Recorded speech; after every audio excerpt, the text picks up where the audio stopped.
Yeah, and that was the third time that I sailed around the world.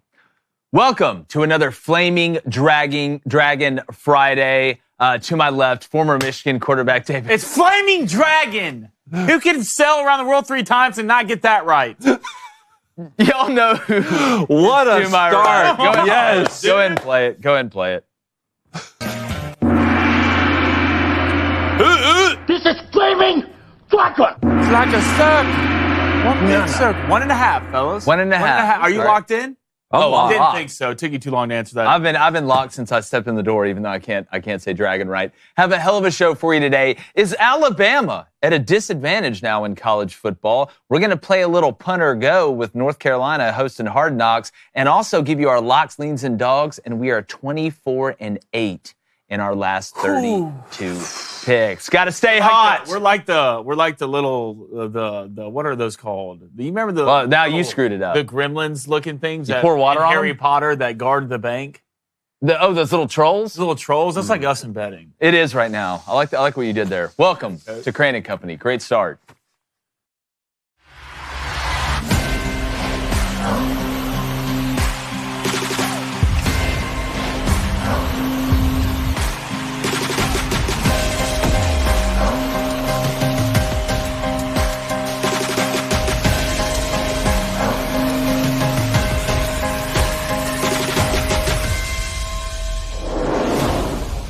Alabama head coach Kalen BeBoer is acting like Alabama is now little brother in a big brother world of college football.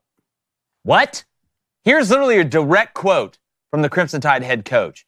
Having a more balanced playing field helps our situation. It allows us to get where it was at one point, just a few years back when recruiting was real recruiting, not just someone who's going to put in the highest bid.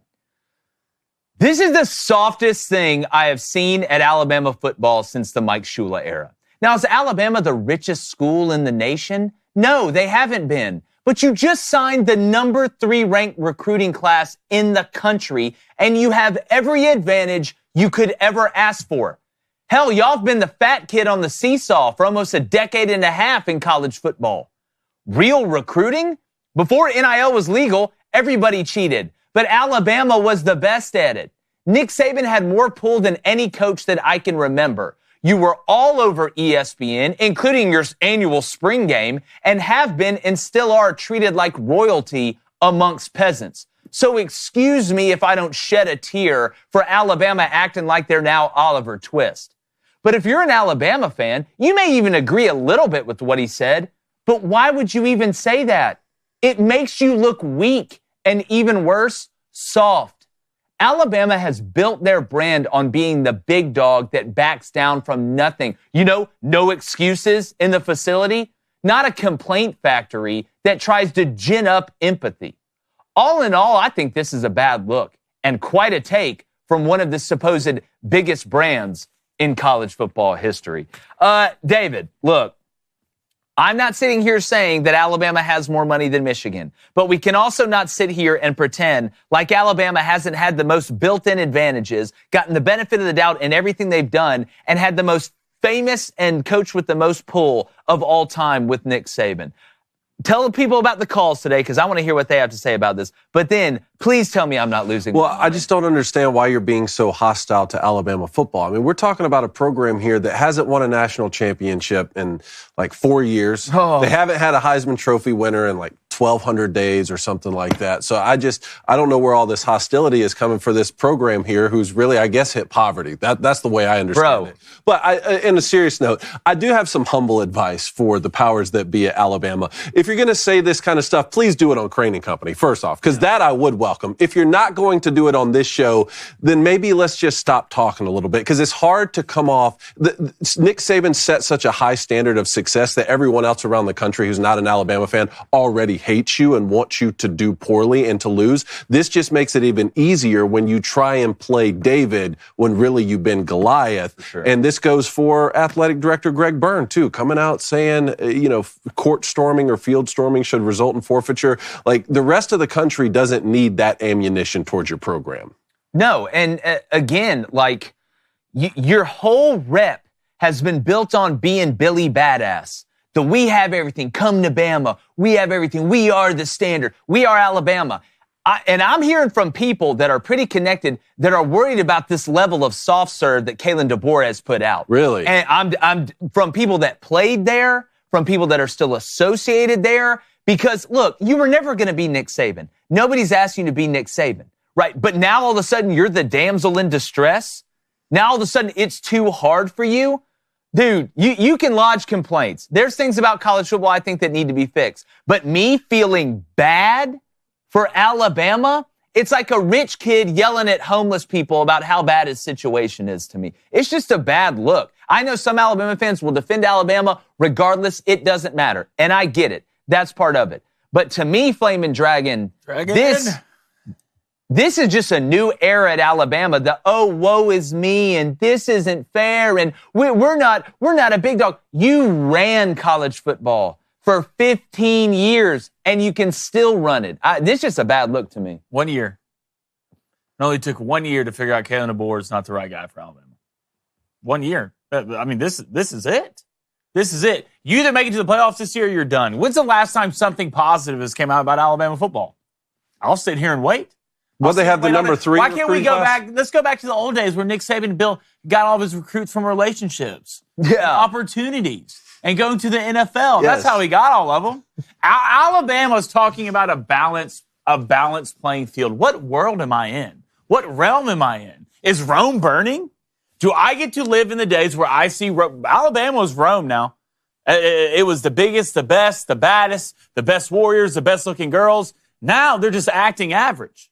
Alabama, the minute Alabama got in trouble when they forgot who they are. And Kalen BeBoer is part of that. The number 3 ranked recruiting. Is that what you said, the number 3? The number 3 ranked recruiting class.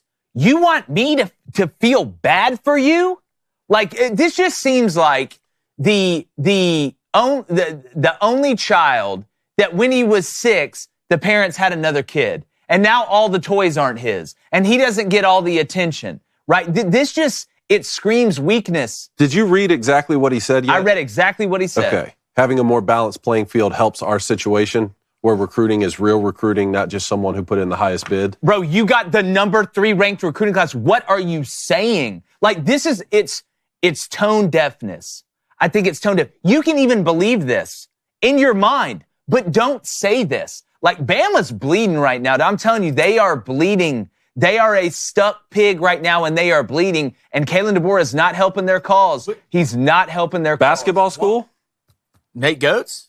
Like, when has Alabama ever wanted a balanced playing field? I'm just like, why would you ever want that? You're Alabama. Complain about the way the playoff structure is. Complain about the officiating. You have no right to complain about this. Not even close. It's not even close. I had to reread this thing 5 times because I just couldn't, in my mind, fathom somebody saying this at Alabama. And at least the school that you guys pull for, you've seen them win a national championship. I can say the same now about my alma mater, thank goodness. But think about if you're an Arizona State fan, or if you're a Wake Forest fan, or you're an alumni of those schools, Texas Tech, something like that, who, proud traditions, proud sports programs, and you hear the head coach at Alabama say something like this about a level playing field when you're trying to scrap and claw your way to just like having a winning season sometimes.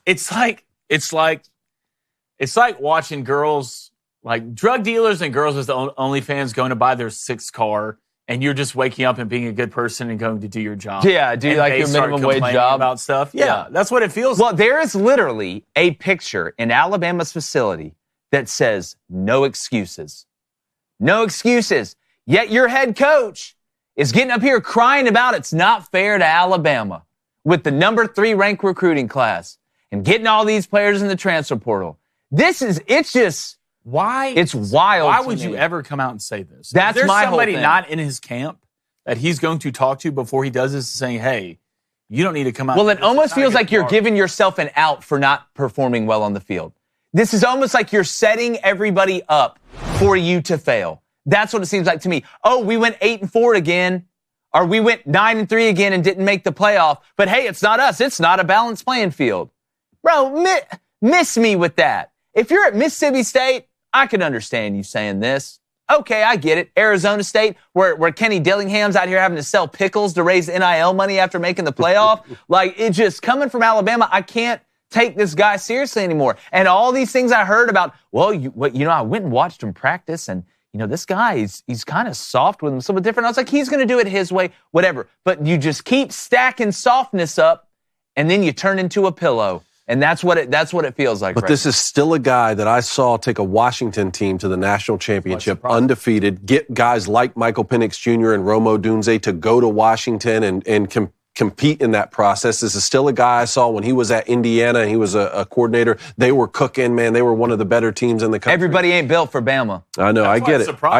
I get it. But it's still, I'm not ready to just completely sell out. I'm not either. But what I'm saying is we're getting to that point. We're getting to critical mass of, well, what is going on over there? Like this new mindset that Alabama has. It's like, oh, woe is us. Or it's not fair. That's the exact opposite of the way that they viewed themselves and the way that they viewed the brand when they were running through college football like a track meet. It is just the culture shift at Alabama has seemed to change so much. I hope some Alabama fans call in today. For sure. Please do. Hot Take Hotline today, 1-855-236-3228. Pick up that phone and call us. I want to hear from Alabama fans on this. I do too. Well, I was going to say, it's as good as Saban was on the field, he was that good off the field. Yeah. During interviews or anything. I'm just not used to seeing the guy in charge make mistakes like this. Me either. At Alabama, and it seems to keep happening, which is most worrisome to me. Let's go ahead and get to a chat. Let's go to a $5 donation from the Bag Man. Appreciate it, brother. It's like, so wait,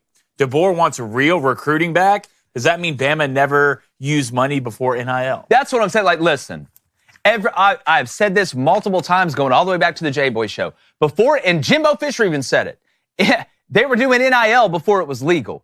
But back when everybody was paying everybody illegally, Bama was the best at it. Auburn was good at it. All right, Georgia was really good at it. And I can tell you how Alabama did it, and the smart ones know. So going back to this real recruiting, really what you're saying is you want to go back to where the deck was stacked for you. That's what you're saying. Now, you don't want a balanced playing field. You want to be the fat kid on the seesaw again because Alabama was doing it better than anybody back when it was illegal. That's why that Shane Gillis joke on the Game Day set with Nick Saban was so funny. Everybody knows it. I'm not saying it makes Nick Saban an overrated coach. He's the greatest coach of all time. Alabama just did it better. One thing here in the middle statement, because what you just said made me think of this. So in his middle sentence, it says, a more balanced playing field. It allows us to get where it was at one point just a few years back. A few years back, though, you weren't at Alabama. A few years back, what was good for Alabama was bad for you as a coach of one of these other programs we're talking about. You can look at it 9 different ways, and it doesn't make sense. $10 donation from I'm Next Up. He says, if Alabama had the top NIL collective, would DeBoer still be saying this? No, but it's not an argument of who has the most money, like who is number one. You are in the upper echelon, and it's about advantages.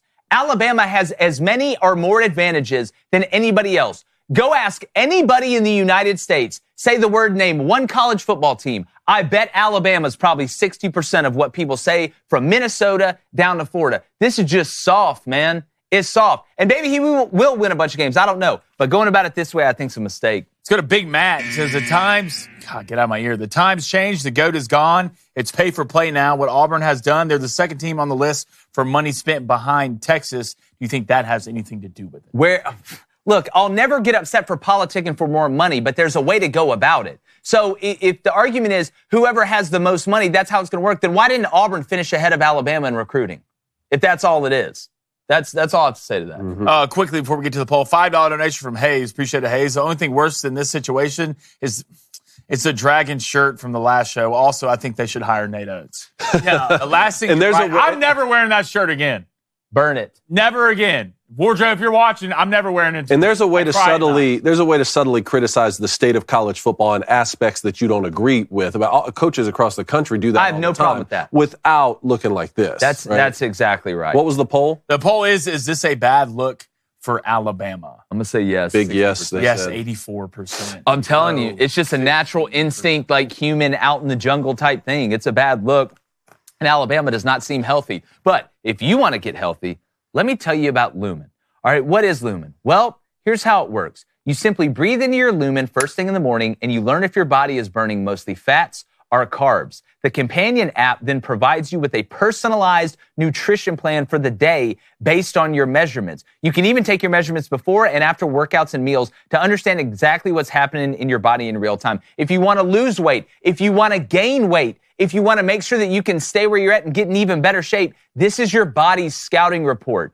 It tells you how to attack it to make sure you are at your healthiest, because metabolism is your body's engine. It's how your body converts food into fuel. So when your metabolic health is optimal, you'll experience easier weight management, improved energy levels, better fitness results, and improved sleep. So take the next step in improving your health. Go to lumen.me/booster to get 20% off your Lumen. That's lumen.me/booster for 20% off your purchase. And we appreciate Lumen for sponsoring this. Thank you, Lumen. Thank you, Lumen. Remember, man, the Hot Take Hotline, I got a good feeling about today. Hot Take Hotline, you think so? 236-3228. Alabama fans calling in today, you think? I really wish we could get both sides from Alabama fans. Give me a Bama fan that agrees with what he said and think he was right, and then give me somebody that doesn't agree with it. All right, you heard the man. That's what I want to hear, but let's move on. Get those calls in. Next up is Punt or Go. Each of you will have 60 seconds uninterrupted to affirm the statement I'm going to give you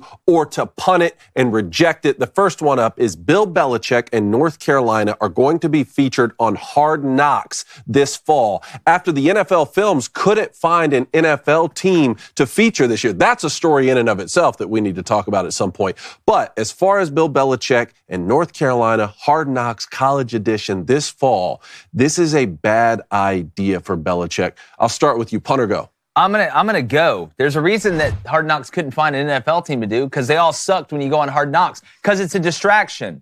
North Carolina already has enough distractions. You've got one of the most famous coaches in the world that has come down to college, that has never coached in college before. It's a different world. We'll see how he does. He's got a 24-year-old girlfriend, right? That's all everybody's talking about. He needs to focus on getting North Carolina ready to play and adjusting to college, where you have to go to class, right? Where it's not just ball all the time from 6 a.m. when you get in the facility. Where handling the players is a little bit different. You're in an NIL space now. It's a totally different era. You look at the transfer portal. This is just another distraction for North Carolina that I think is going to take away from them being able to work at peak efficiency level. Even if it's just a little bit. It just, again, seems like there's a lot of things going on off the field outside of the hype, and you don't need the money. Look at how much money North Carolina just pumped into football. The basketball fans at North Carolina are super pissed about it because they don't have Armando Bacot anymore, and they couldn't get a rebound if they just, met a fat chick at a bar.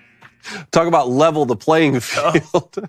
Level the playing field. I mean, North Carolina went and hired Bill Belichick, all right? And he does have a 24-year-old girlfriend, allegedly at least. I don't know. I'm not hating on him for that. It's a distraction. Sound like you're hating on him for him. We got to be honest. Your turn then. Punt or Go. Punt team, bring it in. I mean, why not? You're Bill Belichick. Let's get more exposure, all right? It's only a distraction if it doesn't work. From an NIL perspective, from a recruiting perspective, I mean, look how cool this is. You get to see behind the scenes, get to see the weight room. You're Bill Belichick. Look, you're not distracted. Nothing can distract you at this point. You beat the Tom Brady Deflategate. You've had enough stuff you've had to get over, and at some point, they're putting you in UNC football on the map, right? You're given the opportunity to rise from this to where recruits like, wow, UNC football's cool. I want to go play here. First of all, the uniforms are awesome. Second of all, Bill Belichick, one of the greatest coach ever, has a hot girlfriend, and Hard Knocks didn't work in the NFL. But, baby, this isn't the NFL. This is college. You can be the first team in college with Hard Knocks to get a W and have a great season, and it's only going to do what to your stock?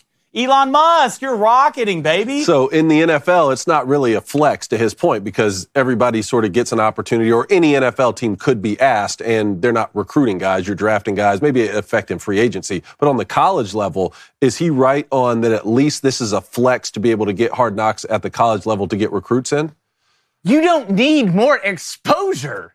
Bill Belichick is your head coach. You're sponsored by Jordan. But here's what's going to happen. You're going to see behind the scenes, oh, great. Have you seen Bill Belichick behind the scenes in meetings? The guy that dresses down the greatest quarterback in NFL history and Tom Brady, he isn't exactly soft and cuddly. You know what parents are going to see? Oh, my God, he said that to a 17-year-old. Oh, my God, he said that to an 18-year-old. He don't care. Well, we don't want your soft ass here, then. Well, then, okay. Get that soft ass stuff out of here. Good. Well, welcome to the real world. good luck, because everybody's parent, that's their child. Okay, everybody's if you're the parent, you're critiquing the way Bill Belichick coaches, then go coach a football team and see how you do. It's just amazing how in the NFL, it's an STD in the NFL still itches when it's in college, buddy. If it sucks in the NFL, it's going to suck for you in college. Chlamydia don't care, STD dog. with all those Super Bowls must suck. Chlamydia don't care. I don't know what just happened, but I want to get loud, too. I want to get loud, too, because you know why? Because we're on to Cincinnati, which means we're on to the next topic, okay? Speaking of chlamydia. Former Tennessee Volunteers defensive end James Pierce ran 4.47 at the NFL Combine. 4.47. That's faster than who, Dragon? Oh, CeeDee Lamb, A.J. Brown. Christian McCaffrey. Amon St. Derrick Henry. 4.47. So my statement, and I'll start with you on this one, is James Pierce. A lot of people are talking about Abdul Carter, and you brought this up too. Abdul Carter might be the best player in this entire draft out of Penn State, not just on the defensive side. I'm going to say James Pierce will be better than Abdul Carter. I'm going to give you a chance to punt or go. How quick can we get the punt team on? Please, get on, beat the clock. James Pierce, elite player. Elite player who's elite at Tennessee. But what is he? He's a pure edge rusher, right? That's what James Pierce is. The versatility of Abdul Carter is what makes him different. Not only is he an edge guy, you can move him inside, and he also plays what? He can play linebacker, right? So he can drop in coverage. I think he has better feel than James Pierce when it comes to reading plays, and I think linebackers have better feel anyways. The versatility of Abdul Carter is what makes him great. You can put him on the edge. You can put him at linebacker. Hell, he could probably even play safety, and he's really good at everything. There's not a single thing he's bad at. He's fast, great technique. His feet are great, and he has some of the best hands. That's why he's going to be a top 5 pick. So the versatility is what makes Abdul Carter different from anybody in this draft. I think James Pierce is going to be a great player. He's an elite player. He's going to be a first-round draft pick. But Abdul Carter's on a different level. James Pierce better than Abdul Carter, punt or go? This is a tough one. This is one of the hardest punter goes. And I think what Flaming Dragon said, a lot of it is true. But I'm gonna go with, I think James Pierce's ceiling is higher because he hasn't been allowed to show all that.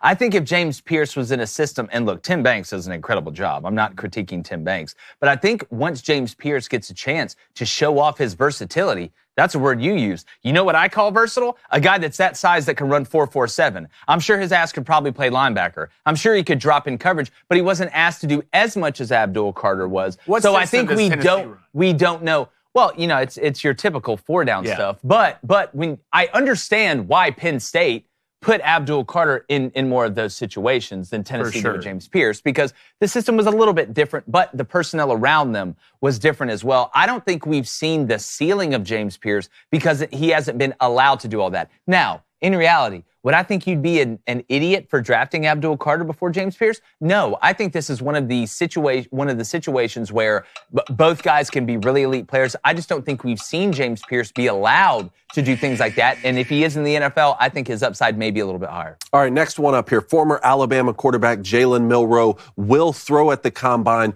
but will not run the 40-yard dash. Jake, I'll start with you. It's a smart move for Jalen Milroe not to run the 40. Punt or go? Now, I'm going to punt. You've got to accentuate your strengths, okay?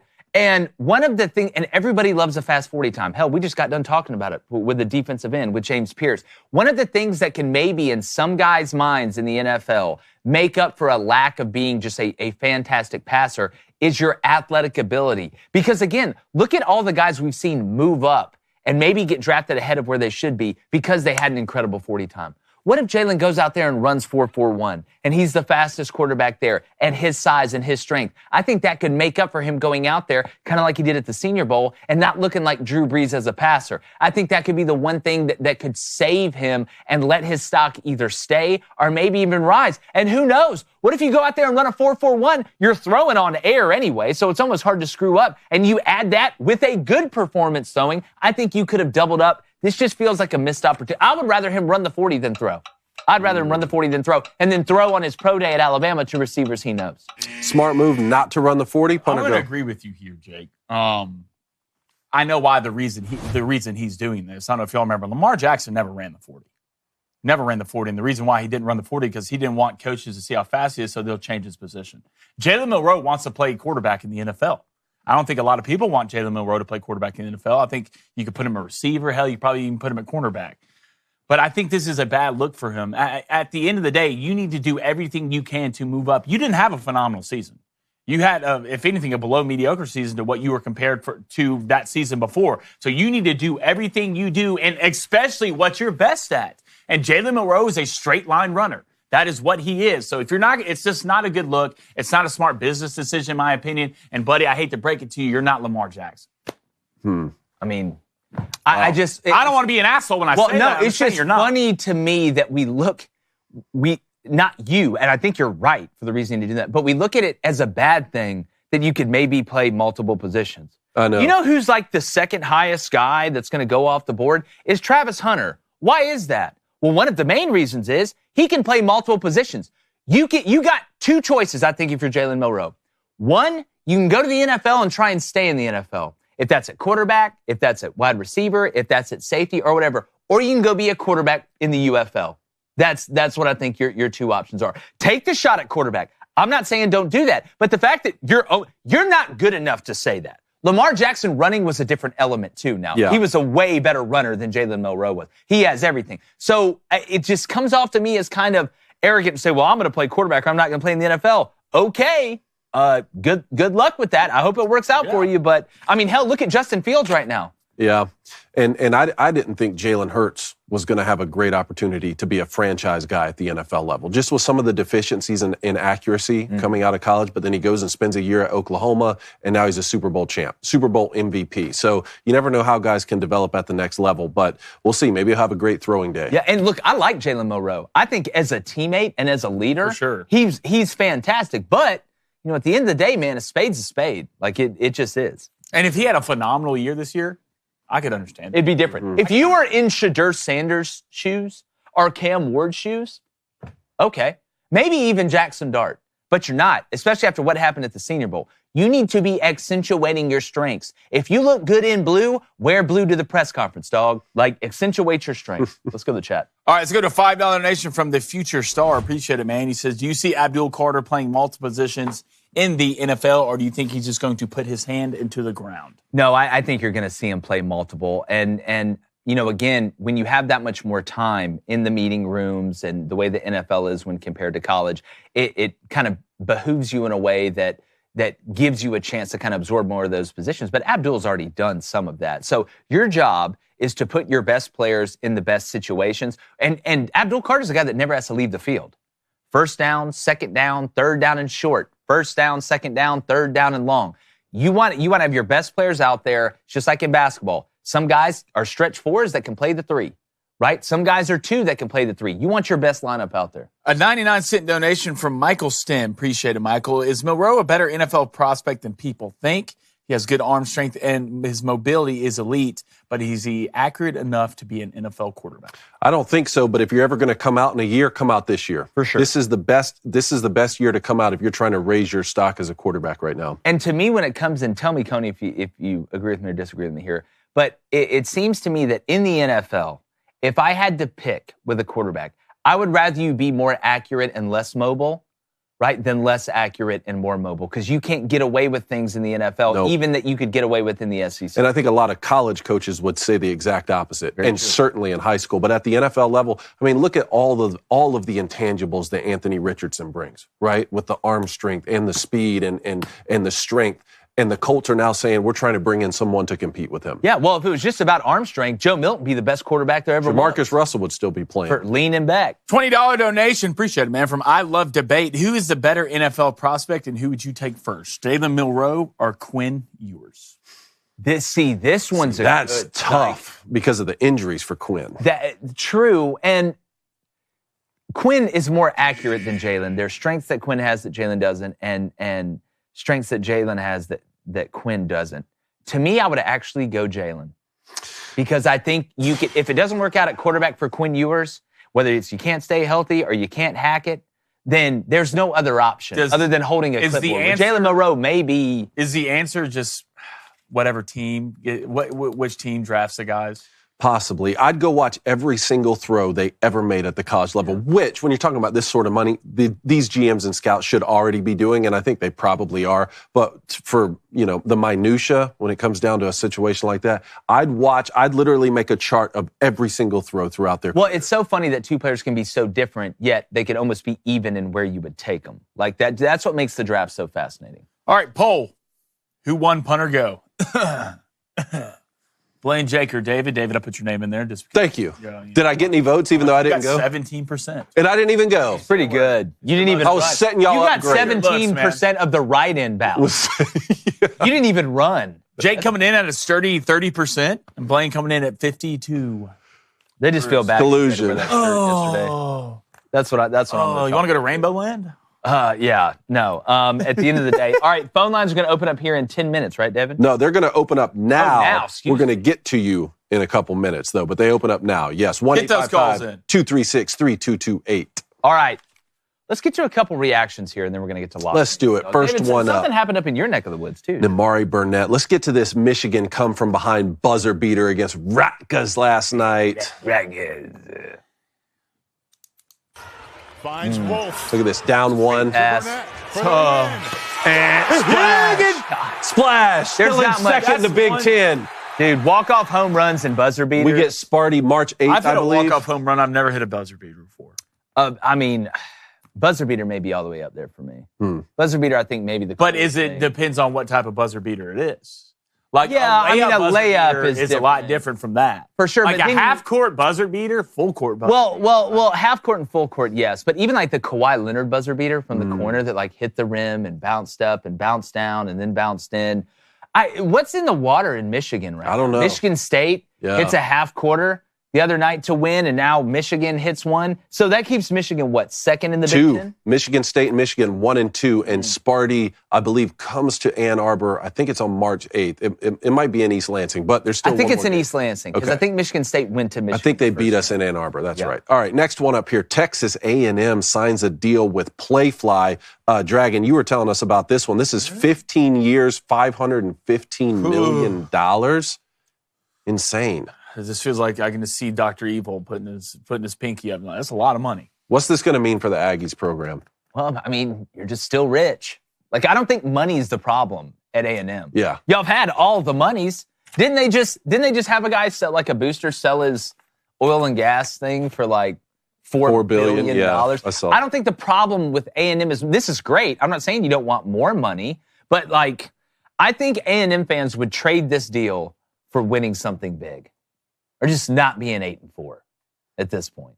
Oh, good for them. It almost should be studied at this point that A&M hasn't won anything. Yeah. Like, with they're all one that of money. the richest, if not the richest program. But you know what you don't in hear college A&M football. crying about?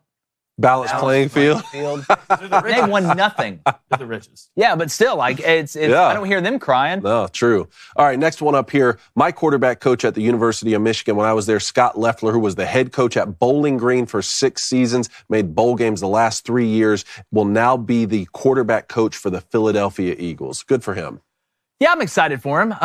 It's people be like, oh, well, you were the head coach at Bowling Green. I mean, yeah, no offense to Bowling Green, but it wasn't like you were the head coach at Michigan or something like that. I mean, even you go back and look at like Jeff Hafley leaving Boston College as the head coach to go be the DC at the Packers. You know, sometimes guys have different priorities, and if this is the best move for Scott Loeffler, I mean, pretty good situation that you're inheriting the Super Bowl winning quarterback. And who knows, maybe he can end up being a head coach in the NFL someday. So I'll never get upset at somebody for moving up. And that's what this is. Speaking about being the head coach at Michigan, do you want to tell people who we got coming on? Oh, yeah. Just want to let you guys know, give you a little teaser. We have Michigan head football coach Sharon Moore coming on next week. We talked about everything. Bryce Underwood, who's playing quarterback, spring game situation, his best advice from Jim Harbaugh. You do not want to miss that next week. Just one of the all-time cool dudes, too. No doubt, man. Can't wait for that one. Last one here on a somber note. Star LSU athlete, I think it was a track and field athlete, Dylan Riedenauer, passed away in a horrific car accident in Baton Rouge. I think this was last night. Yeah. So all prayers going out to LSU and the Baton Rouge community right now. Man, and you know, this is, and it's awful. And like you said, prayers and condolences to everybody in the LSU family and their family. This now that I have a child, and she's 7 weeks old today, I'm so worried about being worried my whole life. Like, you take care and raise a baby up to 18 years old, and you spend all that time and all that love and all that energy, and it's the most important thing in your life. And then one thing goes wrong on the road that in your control, out of your control, whatever. And it horrifies me, dog. Even now, it just sends a chill up my spine that I understand now when people always talk about a parent losing a child. It's like the worst thing that can happen. And this one, it hits me. It hit me bad before I had a child, but now that I have one, it's just like, man, it scares me to death, dude. And my heart breaks, man. My heart breaks.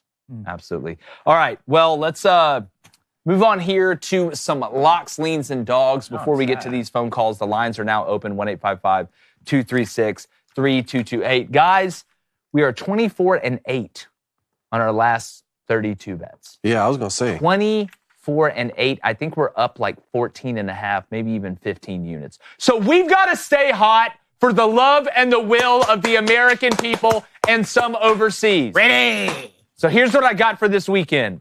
Locks. Alabama. The last 7 meetings against Tennessee. And I got to give a shout out to my boy, I think it was Max Bart, that threw the stat out there. Has not scored more than 74 points against Tennessee.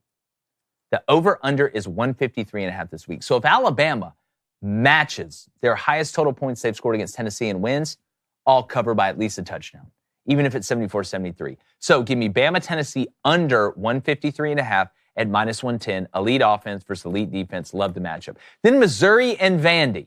I'm going to take the over at the same number, 153.5.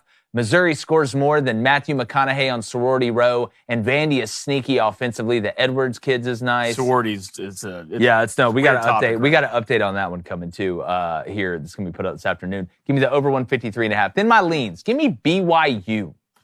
All right, at home, -8.5 this weekend, going off at -110. Then Iowa State, little bounce back game for them. Give me the Cyclones -4.5 at -110. And then my dogs. Rough. Bama, money line, because why not? +150. And then I'm reverse smushing here. Auburn hadn't won in Rupp since like before the Cold War. Hope it happens. But I'm going to bet, because I got to pick a dog, that it won't. Give me Kentucky money line at +185. Hope it's wrong. Can't wait to miss it. All right, boys, I like it. I'm going to take St. John's -22.5. After I saw that Rick Pitino speech the other day, I just can't help myself. Seton Hall at home. Yeah. Seton Hall, St. John's 25-4, Seton Hall 7-21. Give me St. John's -22.5, and then I'm going to take Florida -8.5, -112 on the odds. Bounce back after that Georgia game, perhaps. Yeah. Was that Texas A&M in Gainesville? Yep. I believe it is. All right, next one up.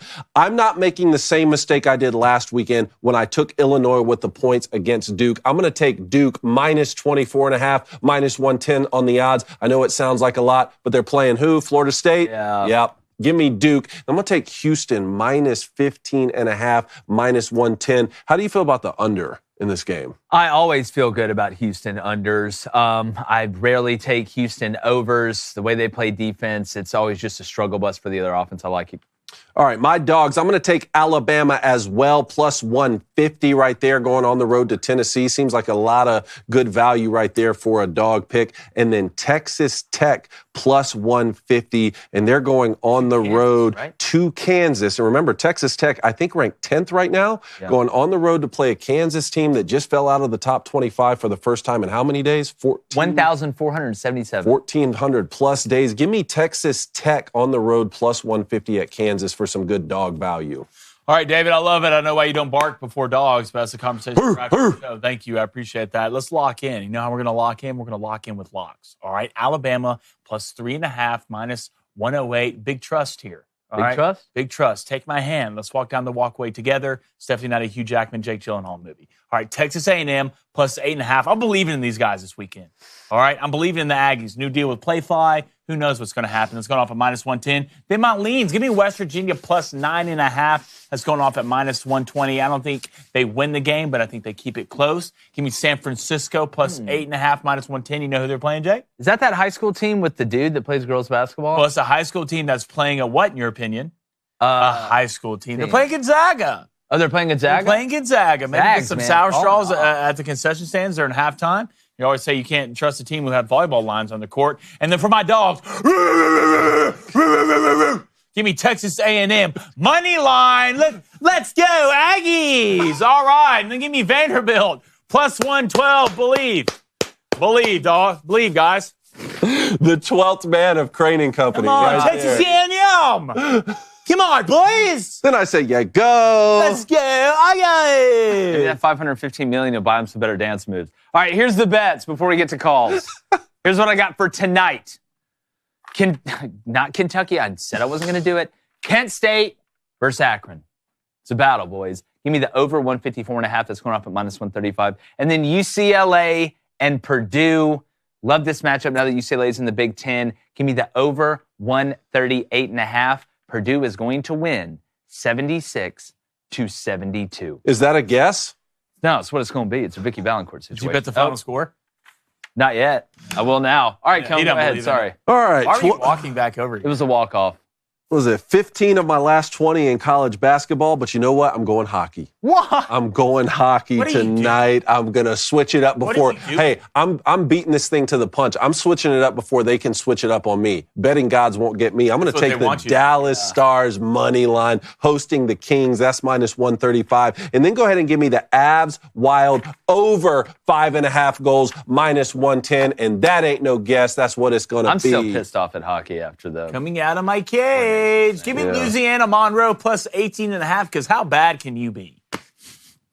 18.5 points? I mean, come on, guys. Let's have a pulse. All right? Just do something. Give me Coastal Carolina money line at home going off at -124. I believe the spread's -1.5 in that. Screw that. Straight up money line. All right, Coastal, we're talking about a beautiful campus. Yeah, Ace is going to go UCLA, again, playing Purdue, plus 5.5 at -110. Then Manhattan. Cool team and Flaming Dragon's favorite drink going off at -5.5. That's at -110. What is that? What's that? What is A that? Manhattan? It's a drink. No, it's not. Yes, a Manhattan. Manhattan's a drink. You know this, right? A Manhattan? You want to know what's in it? Yeah. Read them out real quick. Can you only drink it Come if on, you're a man in a Blaine. hat? Sorry, I drink beer. All right, Okay. a Manhattan cocktail is made with whiskey, sweet vermouth, and bitters. While rye is traditional whiskey of choice, All right, well, others cool. are Now we commonly have to used. fight after the show. Well, I didn't say you drink a Cosmopolitan. Is it different from an old fashioned? Yeah, I don't think vermouth's in an old fashioned. I think that's just whiskey and the bitters, and then they put like a cherry in there. So Yeah, what he said. I drink Miller Lite.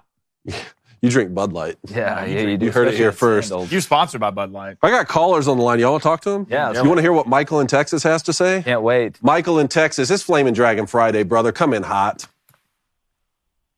Well, fellas, it's been a while since I talked to y'all. So first off, I really miss you guys so much. And let me start first before I get to my main question by saying the drink that y'all need to have is it's not a Captain and Coke. It's a Captain Dr. Pepper. It's underrated. People don't know about it. It's definitely a drink that you got to have on a Friday night. Okay. I've had it at a tailgate. Elite. Good. Elite. All right. Nice. Captain's Flaming Dragon knows what I'm talking about. Yeah. Excellent. So, and I'm glad I dialed in just as y'all showed Michigan's buzzer beater from last night. Because here's my question. Michigan's been on 9-3 last 12 games, and every single win they had has been 4 points or under. It's a close game every game. So you can read it two ways. Either it's going to get them ready for March when there's going to be close games galore, or they're playing with fire, and as soon as they get to the tournament, they're going to get blown out by a good team. So my question is it one of those two, or is there a third way to look at it that I'm not? Yeah. It's actually their 9th straight game decided by 4 points or fewer. Yeah. Here's the way I look at it. Can you go through those? Do you have the 9? Let me pull up. Yeah, just read the 9 teams because it's going to kind of accentuate my point here. Because I know exactly what Michael is saying, and I just need to know the 9 teams. Okay. This was Rutgers last night that we saw. That was 84-82. They had at Nebraska, Michigan State, the Buckeyes, Purdue, Indiana, Oregon, and then Rutgers again, and then Penn State. All right, so it seems like you're playing up and down to your competition because there's some teams on there that you are way better than that you shouldn't be in close games with. And you look at a team like Michigan State, who I got a lot of respect for. I think they're a top 5 team right now. Purdue, got a lot of respect for them. Oregon can play really well when they're playing really well. What would worry me as a Michigan fan is that you are playing up and down your competition. It'd be different if you had close games and even close losses against elite teams, but you were beating the teams that you were supposed to beat like you were supposed to beat them. Not that Michigan isn't the best team in the country, but that would give me a little bit of a worry in the tournament. But you've shown you can win close games. That's a good thing, too. 8-1 in those last 9. Before that, buzzer beater, before right? that, yeah, well, it was at home against Michigan State, like we just talked about. After that, though, at Purdue, they lost by almost 30. Yeah. The playing up and down is scary. Or something. All right, let's go to the next one. Let's go to Caveman 2.0 in Alabama. Here we go. Come on, Caveman. What you got? What's your hot take? All right. So a few quick things, guys. Let's keep the main thing. Keep it on ball. I think Ole Miss isn't going to take that far of a step back, especially since we got 8 home games this year. I think we've got, or this upcoming year, I think our ceiling is 10-2, and our floor would be 7-5. Hey, how are you feeling about Austin Simmons? I really like him. He's one of those quarterbacks that can process very quickly. He's also got all the physical attributes. I think he's an absolute stud, and I know a lot of Ole Miss alums, boosters, what have you. We're feeling pretty good about our quarterback one. I'm gonna say this right now. I think Austin Simmons is the most underrated quarterback in the country going into next year.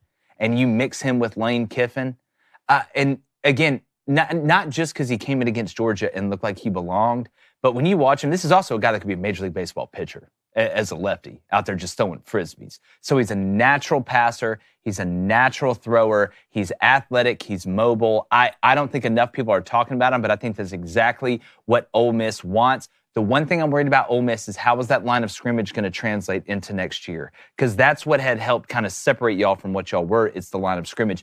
That's what I need to see continuing. But I think you've got an absolute stud throwing the pill. Remember, he led that scoring drive early against Georgia. He's nice, dog. I'm telling you, Austin Simmons is nice. Jackson Dart went out. All right, let's go to Eric in Delaware. Eric, what's your hot take? Hey, guys. I'm going to be quick because I know I don't have a lot. I just want to say you guys was right what you guys said about Coach DeBoer comments. It was soft. I have no idea how you can beat it. I knew we were going to suck after Coach Saban retired, but I didn't know we were going to be that soft. That's like Auburn soft. Like, that's the softest thing. Well, Eric, can you feel? Go ahead. Yeah, he's going to get fired if he doesn't make the playoff, have a good season this year. And if he does, who are we going to get? Because I don't believe in him. I knew we were going to suck, but I didn't think we were going to be that soft. Also, it's Flaming Dragon Friday. I'm betting on the under. Don't let Danny Mulvaney, boyfriend or girlfriend, whatever way Flaming Dragon He said boyfriend or girlfriend. I love that we have callers calling in and checking us. I love it. See, Eric knows, man. He knows. Yeah. But cut him off? To his point, though. Well, you can. He didn't have to throw in the Auburn soft. Well, I can understand. It's good for the rivalry. What he's saying. But, like, that's the vibe I'm getting, like, from Alabama fans. Look, nobody expected Oh Boy to be Nick Saban. Like, I don't know if anybody can be Nick Saban anymore. But now you're out here complaining. You went from sleeping in the king's bed to begging next to the market? Like, it's that bad? It's that bad? And remember, this is coming on the heels of one of his players saying, now we don't have to show up to workouts. What was it again? We have to show up to workouts on time. We're taking it seriously No now? chains. You have to show up to workouts. This just feels like they told us a story when we went over to Europe about, like, the succession of the kings of France and how it's like the first one builds it, the second one maintains it, and the third one destroys it. It feels like y'all skipped the second one. Like, y'all just brought in the one who's now he's just having wild parties and screw the army, and more land. Oh, forget it. Let's just get better grapes. I think Saban built it and maintained it. He was 1 and 2. Yeah, he was the first two. And he's still trying to maintain it at some point. I wonder what Saban's saying, too. I'm telling you, that's what I wonder. Deep down, though, I don't think Nick Saban wants Kalen BeBoer to be elite. You can't not win on the field and not say the right things off. That's true. Yeah. It's just If you're not going to be right on the field, you better be right off the field. All right, let's go to Kenneth in Alabama. Kenneth, what do you got to say about it? Hello? Hello? Hey, Jake. So before we start this, me and you have been on a podcast before, and I want to quote your words to you. Auburn does not pay me nothing, not 1 cent. But no. I have a problem with something you posted on Twitter. When Auburn's morale has been like this for years, even when they were bad. So why does everybody have a problem with it now? Morale. When you say morale as in... Chad Baker.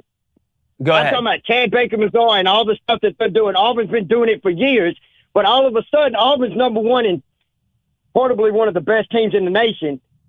Well, I will say the best team in the nation. It's a problem now. Oh, are you saying that Chad Baker is that I said that Chad, like, something is against Chad Baker? Is that what you're saying? You posted on Twitter that him doing all the I have it on my Twitter account. You're talking about the technical foul. Hey, keep Kenneth on. You're talking about the technical foul against Arkansas, right? Yes. Yes. So what I said was Chad Baker Mazzara has deserved a lot of technical fouls. But I don't think him staring at Calipari after Calipari stared at him was one of them. Now, if you want to make the argument that by the way he acted before, he's on thinner ice than everybody else, I can see that and agree with it. All I was saying was, out of all the outlandish and crazy stuff that Chad Baker Mazzara has done, including what happened last year in the NCAA tournament, I didn't think that one warranted a technical foul. I agree with that.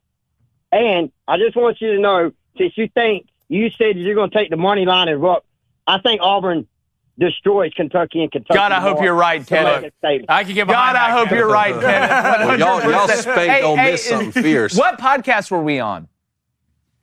Oh, okay. I think I know. All right, call in again next week, brother. Appreciate it. I like that. I like this. I want hostility. Moves us forward. All right, boys, let's go to Chris in Georgia. Chris, what's your hot take? What's up, boys? How's it going? What's up, man? What up? Yeah, so I just had a quick thing. So first of all, I just want to say that the NBA, the downfall of the NBA is pretty obvious with the analytics and, you know, everything that's been going on, the social media stuff. I mean, nowadays, I'd rather look at Blaine's shirt from the other day than watch an NBA game. I'm going to crash out today. Y'all going to make me crash out today. But, you know, for a lot of the sports, you know, even like college basketball, for me, like, I love watching those sports in the playoffs, but I have a hard time watching them in the regular season. And I think that has a lot to do with football being so big for me and big in America. It's like, it's hard to, you know, pay attention and care about all, like, how many regular season games there are in all those sports. Like, for me, it's like, because football, every regular season game, especially in college, but even the NFL, is so high stakes. Chris, I think you hit it on the head. Yeah, I think Chris hit it on the head. When you play, if you're expecting me to get as hyped for 162 games as I do for a college football regular season that has 12 games, that's just not going to happen. That's an argument that we've had. And to me, from a Major League Baseball standpoint, I think you would have healthier pitchers if you cut down some of these games. Yeah, here's where I get conflicted about it, though. And this is the argument that my father-in-law, Richard, would make, and both of my brothers. All of them are Braves fans. We're Braves fans. We get it. I'm not speaking for you over there, Dragon. You, whatever, pinstripes or whatever. But they say, like, I love the Braves. I love watching them play. I like coming home, and they play every night, and it can become part of my routine. So I'm not going to complain about 162 games. I understand that. I get that. But it's just not the same as, say, college football, where the frequency is more sparse. So you get once a week, and you kind of build up the anticipation. And you can only play so many games because it's more physical. And then the meaning is a little bit more important towards the end of the season. And they let half the Major League Baseball teams in the playoff anyway after playing 162 games. Well, that's Shapiro's point. Yeah. Shapiro's point, I don't have a problem with 162 games. He says, I have a problem with expanding the playoff to where the pennant race is watered down, which sounds like a conversation college football fans are having. Let's go to Tennyson in Iowa. What's going on, Tennyson? What's your hot take? My hot take is that I jinxed my alma mater, and I don't know if they hate me or I hate myself, one or the other. Well, two things can be true at once. Yeah, for sure. So is it gonna be as bad as I said? Is A&M going to lose all 6?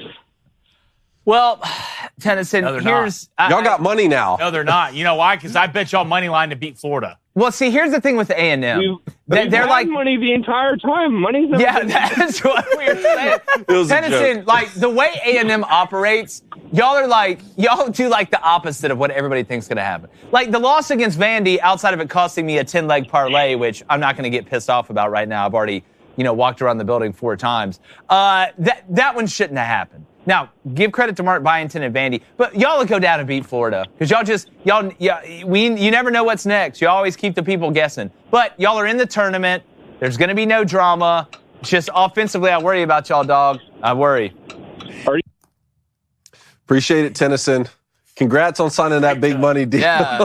Hey, y'all still rich. I'd rather be rich and 8-4 than poor and 9-3. Fair enough. Let's go to Joe in Utah. Joe, what's your hot take today? Well, first off, fellas, enjoy the show. My brother Ray Wright called in about a month or 2 ago from Las Vegas, and you ended up giving me a shout-out with motivational music, Jake. So appreciate that. Nice. Yeah, my hot take is to try to solve the college football playoff issue. Go. And just, Blaine, you might have to hold your tongue and just let this marinate for a second, okay? Fine, I'll do it. But okay, here's my that was idea, 80% of his old job. That's awesome. Okay, 24 teams. Okay, you got 1 through 24 at the end. You got your rankings, and you take let's see, what would it be? 17 through 24. They travel and they play 9 through 16. Okay, and the winners of those games travel and play 1 through 8. And then you have just the normal tournament from there on out, right? Or championship. Okay, so keep them on the line. Keep them on the line for a second. So buys, first round buys. The 1 through 8 gets the first round buys, 9 through 16 play, 17 through 24. Now, the thing this does, and what makes the basketball tournament so great, is that you're never missing like a potential national champion out of 64 teams, right? If you expand this to 24 in the college football playoff, give 16 home site games, all this excitement around the nation, and you're not going to miss a potential national championship if you go to 24, like I think we did last year. I'm not an Alabama fan at all, but if they get into the playoff, they could potentially make that run last year. Okay. So to me, David, just how many times? So the format, if we had 24, I like what he was saying. But how many times have we had more than 6 teams lately that could actually win? I don't think there's 24 that could win. Yeah, and it's like the Buckeyes proved this year that you can be outside the top 4 and say like, hey, that's what was wrong with the 14 college football playoff model. Okay, and then we've seen the 14 prove that before from the BCS era. It's just like, I guess with 24, we have like shown how important a top 25 is every year. So at least you're saying, hey, the top 25, all of them get to go into a playoff. I just wonder how many football games are you playing then, especially if you get to this scenario like we talked about this week with the conference championship weekend, where you're already adding another game for some of those teams who aren't even in the conference championship game.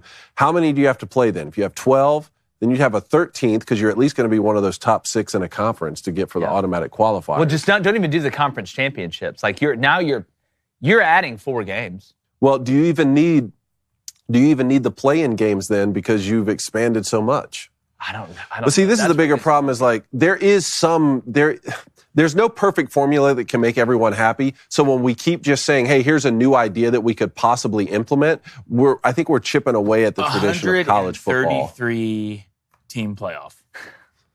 There he is. 133-team playoff. We can do it, guys.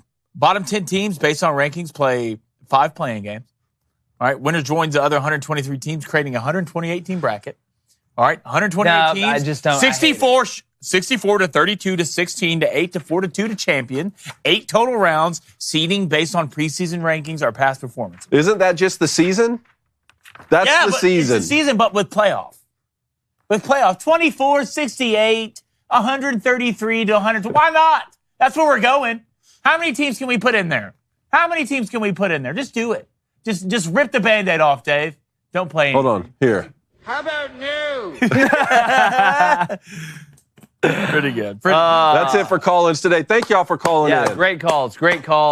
Look, like I said, we got Michigan head football coach Sharon Moore coming on next week. You don't want to miss that. We also got an update on what's going on, the sorority scandal of Ole Miss that we're putting out later. And then also Gene Hackman.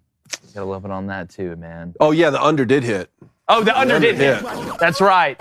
Yeah. Eric got his money's worth. Eric, smart bet, brother. Eric knows what's going on. Yeah, rest in peace, Gene Hackman. We have a good video coming out on that. It's suspicious. It's getting weirder and weirder the longer this goes. Kind of like our show. Make sure you hit that subscribe button, hit that like button. Have a fantastic weekend. Let's hit some bets, people, and like the chances. Me not enjoying hanging out with my beautiful newborn daughter this weekend. We're going. Why are you blew it. Why are you You blew it. In the week like that? I'm trying to get you to not do it. Let me throw it. I'm not throwing it again. Here we go. How about that? Drop. Gone. Get out of here. Not You meant screwed it to up. be That today. ugly ass shirt from yesterday. Under hit, though.